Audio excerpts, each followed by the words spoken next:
بسم اللہ الرحمن الرحیم۔ کتنے لوگ تھے جو ہمارے ساتھ چلتے ہوتے تھے؟ آپ ذرا اپنے ذہن پہ زور دیں۔ بچپن کے دوست، کلاس فیلوز، کاروباری ساتھی، گلی محلے کے لوگ، رشتہ دار، اعزاء و اقربا، آباء و اجداد، اور کتنے لوگ آپ کے مخالفین، معاندین، یہ ساری فہرست ذہن میں لائیں تو ایک دم خیال پڑتا ہے فلاں بھی چلا گیا، فلاں بھی چلا گیا۔ کوئی سال کے بعد اچانک کوئی بات یاد آتی ہے تو یاد آ جاتا ہے، کوئی 6 ماہ کے بعد یاد آتا ہے۔ کئی ایسے لوگ ہیں کہ سال ہا سال بعد یاد، ہاں وہ بھی ہوتا تھا۔ مٹی کا رزق بن گئے، قصہ پارینہ بن گئے۔ کہانی تو اتنی سی ہے نا، جو اکڑ اکڑ کے چلتے تھے آج وہ مٹی کا رزق بن گئے ہیں۔ جو اپنے بدن پہ چٹکی مٹی بھی نہیں پڑنے دیتے تھے آج ان کے کفن بھی تار تار ہو گئے۔ حضرت غوث اعظم فرماتے ہیں قبرستانوں میں جا کے دیکھو کیسے کیسے حسینوں کی مٹی خراب ہو رہی ہے۔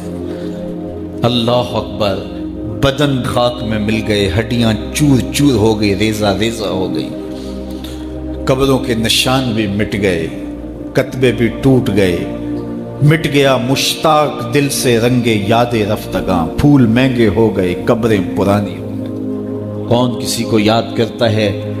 اور اسی طرح ہم مل کے مٹی کا رزق بننے والے ہیں، لیکن کوئی ایسا کام چھوڑ جائیں گے، اپنے رب سے جڑ جائیں گے، اپنے رب کے بندوں سے جڑ جائیں گے، رسول کریم کے دامن کو تھام لیں گے تو پھر موت بھی مرنے نہیں دے گی۔ پھر سر خرو اور سر بلند ہوں گے، پھر عزتوں کے تاج سروں پہ رکھے جائیں گے، وقار کی مسند پہ بٹھائے جائیں گے۔ فقیر نام تنا دا باؤ، قبر جنہ دی جیوے ہو۔ پھر قبروں پہ بھی چراغاں ہوگا جب ہم ان سے جڑ جائیں گے۔ تو یہ مختصر زندگی کی تمام تر لطافتوں کے حصول کے ساتھ گزرنی چاہیے۔ کتنے نوجوان ہیں جنہوں نے اپنی توبہ کو مؤخر کیا تھا بڑھاپے کے لیے، اور آج قبرستانوں میں دفن ہیں۔ آپ جا کے قبرستانوں میں دیکھیں، وہ سوچتے تھے کہ ابھی تو جوانی ہے، جوانی سے لطف اندوز ہو لیں، بڑھاپے میں توبہ کر لیں گے، لیکن بڑھاپا نہیں آیا، موت آ گئی۔ موت تو برحق ہے، یہ تو آ کے رہنی ہے، لیکن بڑھاپا لازمی نہیں ہے کہ ضروری آئے۔ حضرت امام غزالی نے ایک بڑی خوبصورت بات لکھی، فرماتے ہیں معاشرے میں نظر دوڑا کے دیکھو، زیادہ بچے ہیں، زیادہ جوان ہیں یا زیادہ بوڑھے ہیں؟ تو کہا آپ کو بچے زیادہ ملیں گے۔ ہر گھر میں دیکھ لیجئے، بچے زیادہ ہوں گے، جوان ان سے کم ہوں گے، بوڑھے ان سے کم ہوں گے۔ تو اگر بوڑھے تھوڑے ہیں، جوان زیادہ ہیں، تو غزالی فرماتے ہیں پھر بات سیدھی سیدھی ہے، بڑھاپے تک کوئی کوئی پہنچتا ہے، زیادہ جوانی میں چلے جاتے ہیں۔ اور کہا کہ اگر جوانوں سے بچے بھی زیادہ ہیں تو پھر اس کا مطلب بھی سیدھا سیدھا ہے کہ جوانی تک سارے نہیں پہنچتے، بہت بچپن میں چلے جاتے ہیں۔ غرہ کس پہ، ناز کس پہ، غرور کس پہ، تکبر کس پہ؟ تو یہ مختصر زندگی جو اللہ کی امانت ہے، اس کو اللہ کے نام پہ گزارو۔ جو بیت گئی وہ بیت گئی، وہ تو منہا ہو گئی زندگی سے۔ وہ مجھے رات سے کچھ لوگ میسج بھیج رہے ہیں، آپ کا پیدائش کا دن ہے، مبارک ہو، اللہ سب کو جزا دے۔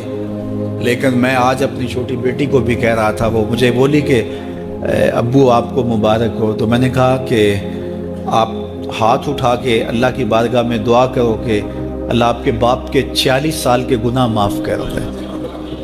یہ تو زندگی گزر گئی ہے، 46 سال میرے ہاتھ سے نکل گئے ہیں، میں الٹا بھی لٹک جاؤں تو یہ میرے ہاتھ نہیں آ سکتے۔ اگر میں نے اچھے گزارے ہیں تو مجھے مبارک ہو، اگر قبول ہو گئے ہیں، اور اگر اچھے نہیں گزرے تو مجھے توبہ کرنی چاہیے، زندگی کی کوتاہیوں سے توبہ کرنی چاہیے۔ ہم سمجھتے ہیں ہم بڑے ہو رہے ہیں، حقیقت میں ہم چھوٹے ہو رہے ہیں۔ ہم اپنی زندگی کے اہداف طے کریں، زندگی کے مقاصد طے کریں، ساری زندگی اس کے گرد سفر کرنی چاہیے۔ کئی لوگ ساری زندگی گزار دیتے ہیں، ان کو ساری زندگی راستہ ہی نہیں ملتا کہ جانا کدھر ہے۔ وہ کیوں؟ وَأَضَلُّ السَّبِيلَ، اللہ فرماتا وہ بھٹکے ہوئے مسافر ہوتے ہیں۔ اللہ سے راستہ مانگو، آہستہ چلو، لیکن منزل کا تعین کر کے بڑھو، بڑھتے رہو، منزل تمہارا استقبال کرے گی۔